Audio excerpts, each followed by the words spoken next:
Hello and welcome to the Rand Max's Show. I'm Leon Panopoulos, and in today's episode we'll be speaking all about Copilot, the biggest change to Windows in decades. It's going to be pretty interesting, so sit tight and enjoy. I'm Leon Panopoulos and you're listening to the Rand Max's Show.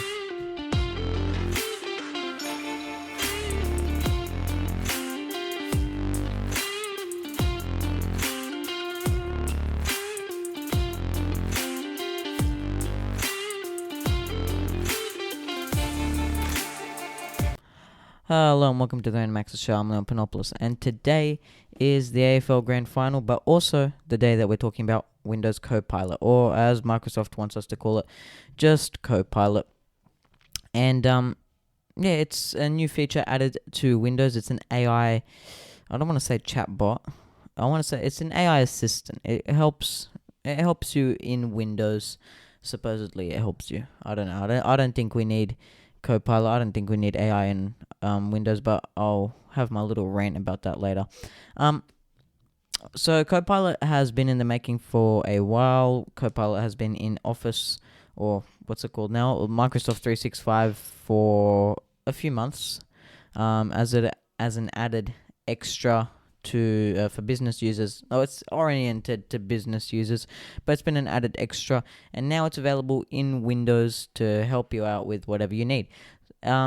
So currently it's only in preview. It's available through your normal Windows update channel, but it's in preview. So it has that little PRE next to on the app icon and on the logo. But yeah, it's in preview.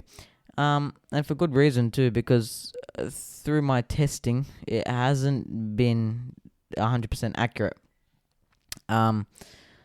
And I'll go on with that in a little bit. But it's available through Windows Update. You have to go into settings though, click on Windows Update, and then make sure that the setting that says get the latest updates as soon as they're available is turned on. It's not too complicated, and then you need to just check for updates and update. But yeah, it works. Even though it's not great, it works, and it can chat thanks to Bing Chat functionality. And Bing Chat is obviously based off ChatGPT, so it's a bit of a grandfather, father-son sort of thing. ChatGPT being, the grandfather, Bing Chat being the father, Copilot being the son. It can change your settings, it can help with your PC problems, it can open apps, it can even take screenshots. And a lot of that you can find out simply by clicking on the Copilot button and asking, and it has like these recommendations telling you what you can ask and what it can do. But yeah, it's definitely got its issues, I'd say. For example, when I was, I got into some testing. I asked it for the time the other day, and it was 4:48 in at night, or in the afternoon, and it told me that it was 6:48 in the morning, and so it's not completely accurate. It froze when I asked it what it could do for me. So I asked, what can you do for me? And it just froze. It's a little bit slow as well in its responses, but it's all right. I it's not very accurate at all, though. I haven't got many accurate answers. I asked it in the first quarter of the AFL Grand Final. I asked it what's the score for the AFL Grand Final, and it said, well, I'm just gonna say it didn't give the correct score. I won't spoil anything, but it didn't give the correct score. It reckons that Collingwood had scored 81 points in the first quarter, so it was wrong. And I don't know how, because it gave me eight references that I could go click on from Fox Sports, ABC. So I don't know why it's not accurate. I think it just really needs more tweaking, and a lot more tweaking actually, because it's just slow, and it's not right. It's not always right, and you can't have that in an AI experience. You want it to be always or as accurate as possible, and it's not. Yeah, and again, it's I've just asked it again what the score is, and it's given me the exact same response, exactly the same response. Yeah, okay, no, this is not. Yeah, see, this is just not good. Um, they've also I reckon that Copilot is also just a rushed version of future versions of Copilot. So it's obviously in preview for good reasons, but it shouldn't. They shouldn't have released it in preview in the first place. I don't think they shouldn't have released Copilot in preview. They should have waited until it was at least touched up enough so that it's accurate enough. But no, they decided we need to rush something out, get something out quickly, because AI in your operating system is exactly what people are looking for. And if they don't get it within the next however many days or weeks, then they're going to be angry. Now, I think Microsoft has definitely rushed Copilot. In saying that, it's again like it's basically Bing Chat with an app icon and a bit of extra added functionality. Centralized AI is now going to take over this whole PC business. It's not going to be great. But yeah, you can access it. If you want to access it for whatever reason, it's on the taskbar, which you can get rid of the icon on the taskbar if you want. It replaces the Teams chat icon on the taskbar, but you can add Teams chat back on, and it uses the same shortcut as Teams chat did, which is the Windows key and C. So access it and it comes up, and they have 3 modes. There's the it says more creative, more balanced, or more precise. So right here, if I'm on more balanced, it says here are some things Copilot can help you do. It can help you start a focus session, which is the new do not disturb sort of thing for Windows 11. There's an option here that says I need advice about something, can you help? Or there's another option that says, this is very specific, I'm looking for handmade furniture for my small apartment. So it's very specific in these recommendations. Like, oh, okay, except for this one, open Notepad. Yeah, it can get a bit. I don't know. I just don't like the idea of having AI right there in the middle of our operating system. By the way, this logo is not. I don't like it. It's weird. Okay, why would I? Okay, if you click on more creative, there is an option that says Copilot can help you snap a window. So it can. So if you don't know what window snapping is, it means it can put a window in a certain position on the screen, put your app on a certain position on the screen. Why would I need Copilot to do that for me? Snap. Okay, I'm getting it to do it for me now. Snap a window. Would you like to snap your windows? Yes. It didn't even do anything for me. It did absolutely nothing. This is what I'm talking about. Copilot is not in a stage that is ready for consumer access and use. They needed to fine touch this a lot more, and they didn't. I'm just, yeah, I don't know. I don't like this. I don't like Copilot. But yeah, what am I gonna do? Actually, there's no real setting to turn it off. You can get rid of the icon from the taskbar, and if I go into settings and type in Copilot, that comes up is controls visibility of Copilot on the taskbar. So you can't get rid of it. You cannot get rid of Copilot. I'm sure there'd be some registry hack to get rid of it, but you cannot get rid of Copilot.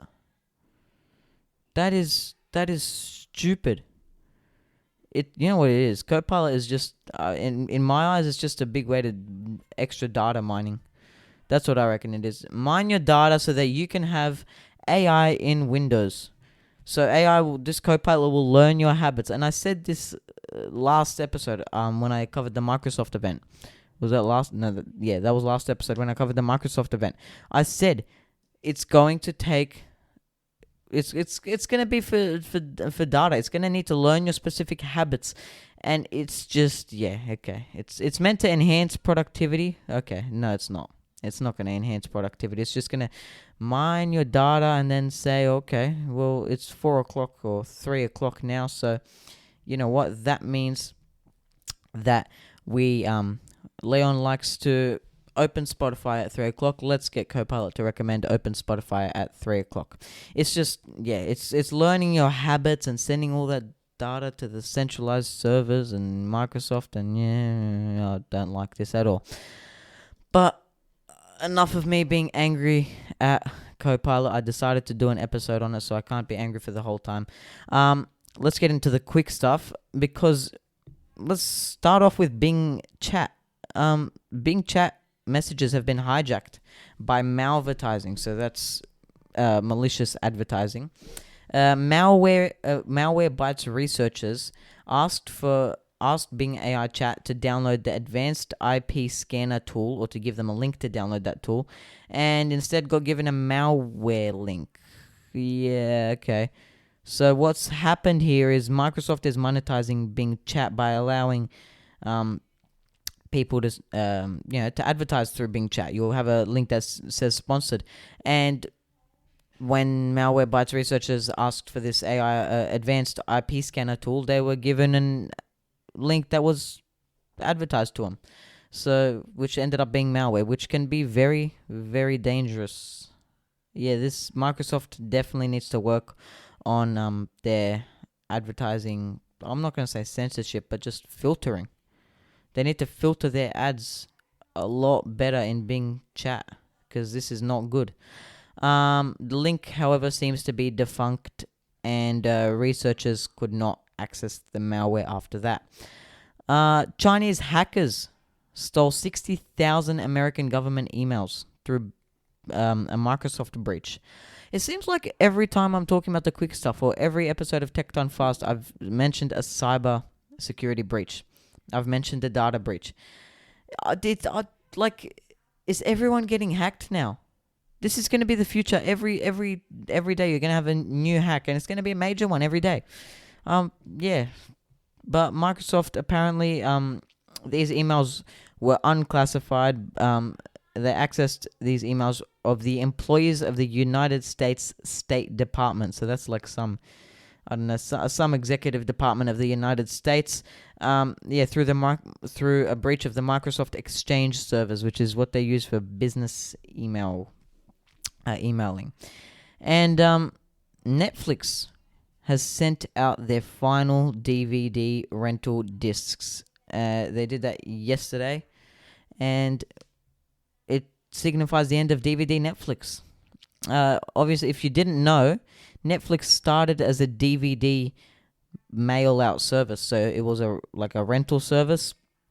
So I would, call or go on their website and choose which DVDs I wanted, and they'd mail them to me, and I'd have to mail them back within the set time. And they'd sent out 5 billion discs as of 2019. 5 billion discs. That is a lot. That is a lot of discs. Their rival, Redbox, wanted to buy them out, but Netflix refused. Instead, they decided, no, we're not mailing out any more discs, no matter whether someone wants to buy the DVD business out or not. But subscribers will be able to keep their final discs, because as of October 29th, they will not be charging for late.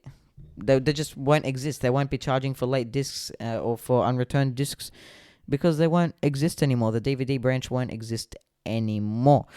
And but yeah, it's sad for some people, and for some people they just don't care. But that's it for the quick stuff for today, and that's it for the Random Access Show for today. Make sure you check out Tech Done Fast and any other episodes that you have not listened to yet. You can listen to everything else that was released at the Microsoft event alongside Copilot, because I did an episode on that last week. And you can also check out our YouTube channel, our WhatsApp and Discord communities. And other than that, have a great weekend. Thanks for listening to the Random Access Show.